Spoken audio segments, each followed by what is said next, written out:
I hope everybody's holding up okay out there. I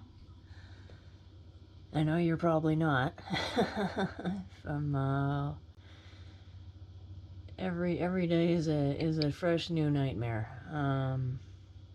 Let's see.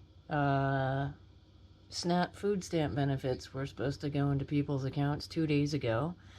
They're still showing as pending and frozen, so that's terrifying.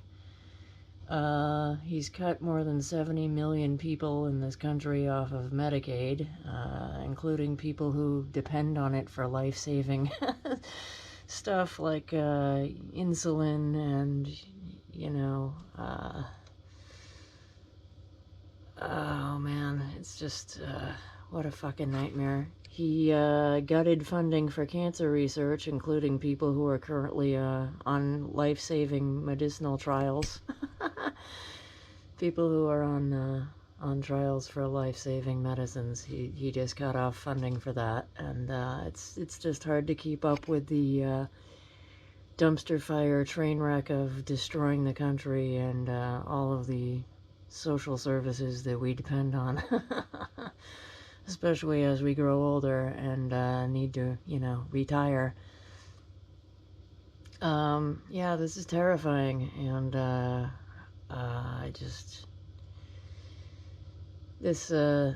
what he's doing is called shock and awe. You can look it up. It's what fascist dictatorships do right off the bat, to just blindside the public and anybody else in the government. And unfortunately, it seems to be working right now. So, yeah, those who do not learn history are doomed to repeat it. And this is just like the worst fricking timeline. This is more terrifying than any scary timeline in Rick and Morty. I'll put it that way. It's hard to believe that this is really happening to us, and we've got to fight it. This is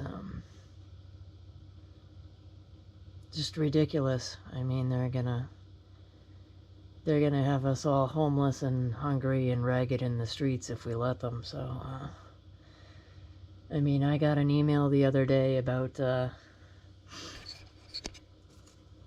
grants and funding for programs for farmers. I had applied for some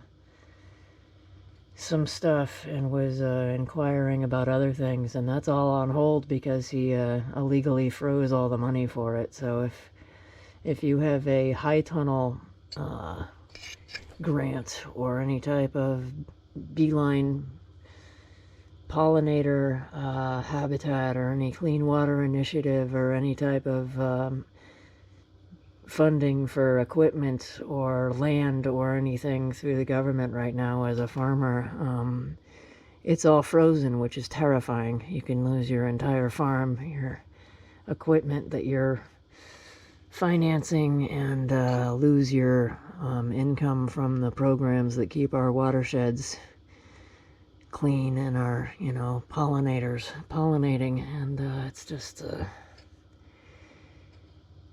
it's an all-out war on us, and many of us knew this was coming, and we were called alarmist, and if you're not alarmed right now, you're not paying attention.